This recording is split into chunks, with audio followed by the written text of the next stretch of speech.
Dobrý den, mé jméno je Ludmila Kozlová.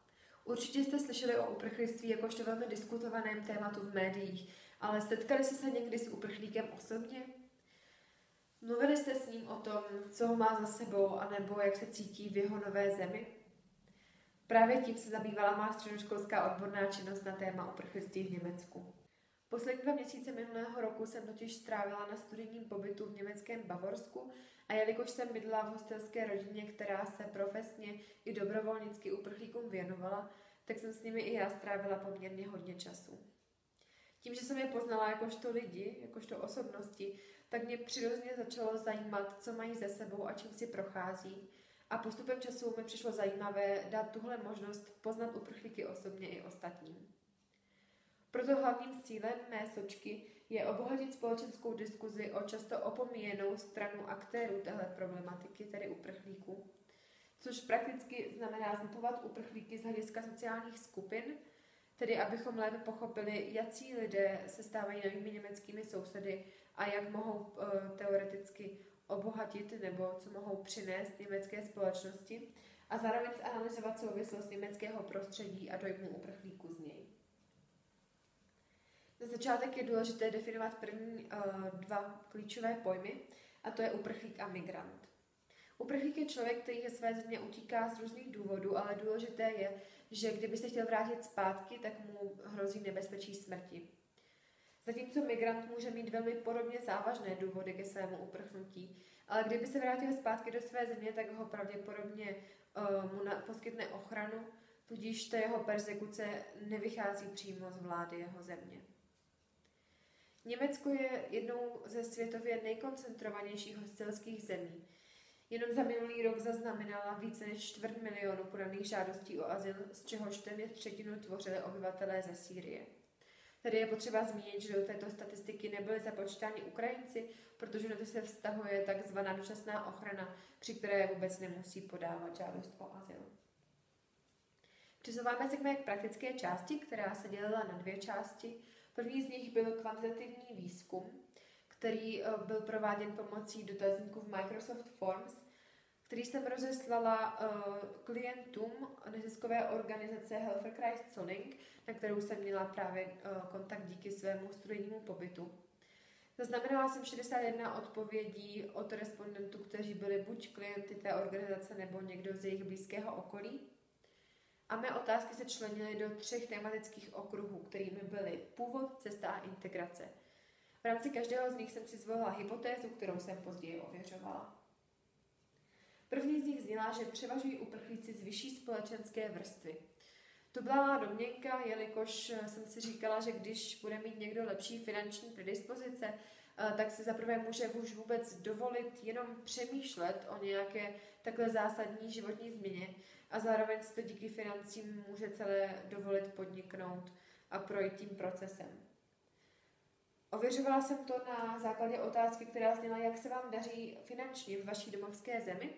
Respondenti se mohli zařadit do jedné z 5 kategorií na škále 1 až 5, kdy 1 je nejhorší finanční situace, 5 je nejlepší finanční situace.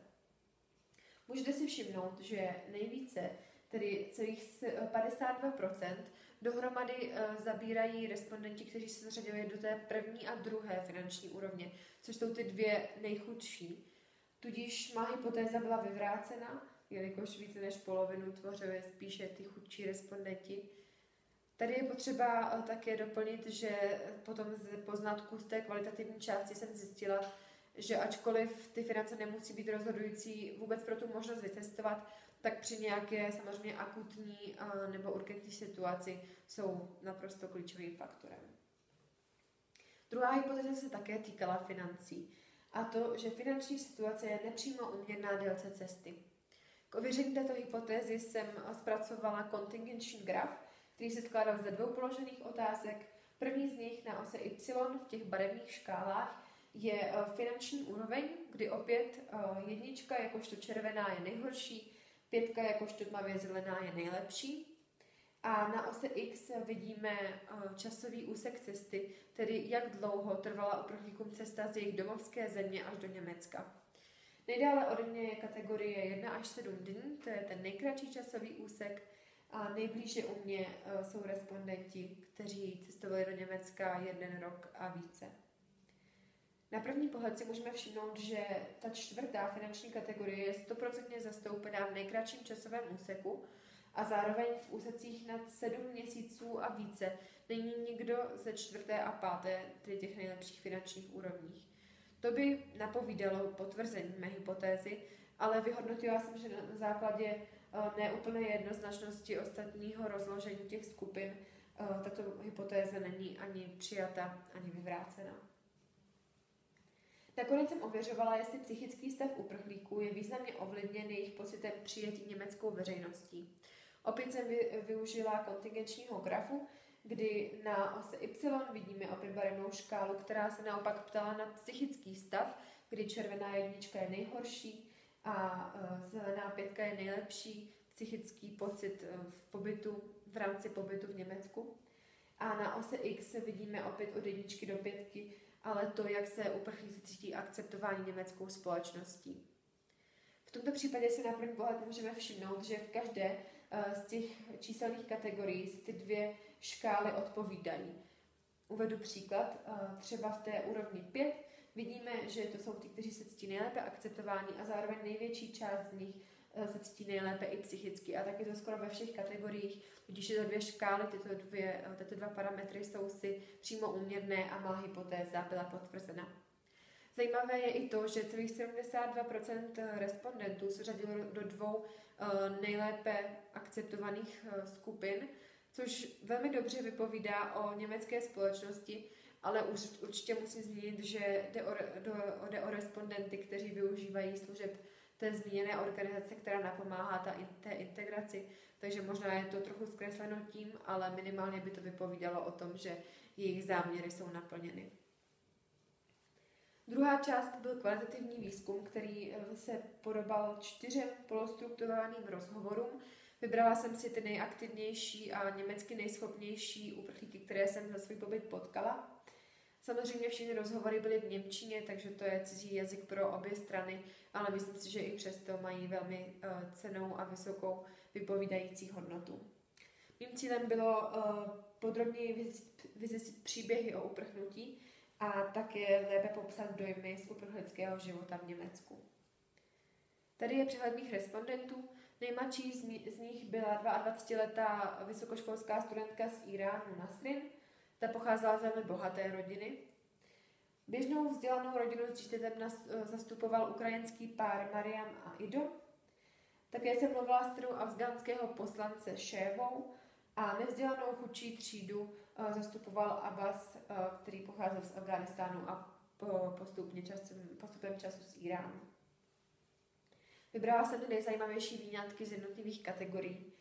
Tudíž z hlediska důvodu k uprchnutí se jednalo určitě o Nasrin, která se velmi aktivně jakožto vysokoškolská studentka angažovala v protestech proti Talibánu a vzhledem k tomu, že na protestu, do kterého zatáhla i své kamarády, došlo k potyčce s policií, tak musela ve velmi akutních podmínkách Irán opustit a zpětně svého rozhodnutí protestovat trochu lituje, protože ačkoliv jí se podařilo utéct se svojí celou rodinou, tak bohužel jejím kamarádům ne a mnoho z nich zemřelo. Šéva měla podobně urgentní situaci, protože její otec, jakožto afgánský poslanec, byl jedním z prvních hledaných a ačkoliv s ním má špatný vztah a on ji dodnes hledá i v Německu, tak byla nucena jako jedna z prvních utéct. Z hlediska cesty můžeme se velmi zajímavě bavit o Abbasovi, který cestoval se svýma 2 malými dětmi, především pěšky a stopem. Procestovali za ty 3 roky asi 9 zemí, kde v každé z nich pobývali nějakou dobu v provizorních kempech. Do cesty musíme započítat i tu jenom v rámci Německa, protože v rámci kvót EASY se snaží Německá spolková republika přesunout uprchlíky tak, aby žádná ze spolkových zemí nebyla příliš zatížena. Takže tady Nasrin popisuje, že právě v rámci Německa dostali adresu na papíru, na kterou se museli sami dopravit, ačkoliv neuměli německy a neměli k dispozici internet. Co se týče té aktuální situace a dojmu uprchlíků z toho dneška, tak se nejvíce stěžují na hromadné ubytovny a jazykovou bariéru. Nasrin dokonce popsala, že v hromadných ubytovnách člověk nemá charakter. ale zároveň si velmi váží bezpečí, práv jako žena a možností pro kohokoliv, kdo si chce vybudovat dobrý život. Na závěr bych ráda shrnula, jaké poznatky jsem získala o své skupině uprchlíků. Jedná se o spíše chudší vzdělanou třídu, většina z nich je vysokoškolsky vzdělaných. Ukázalo se, že finanční situace nemusí mít přímý vliv na trvání cesty, ale míra akceptování má velmi významný vliv na psychiku. Přívětivost německého prostředí vyšla také velmi dobře, ačkoliv po 2 letech už to bývá trochu horší a se jde o nějaké opadnutí počáteční energie a naděje. A zároveň většina respondentů má velkou motivaci a plány ekonomicky přispívat společnosti. Děkuji za pozornost a věřím, že vám mé poznatky obohatily vaše vnímání problematiky uprchlictví.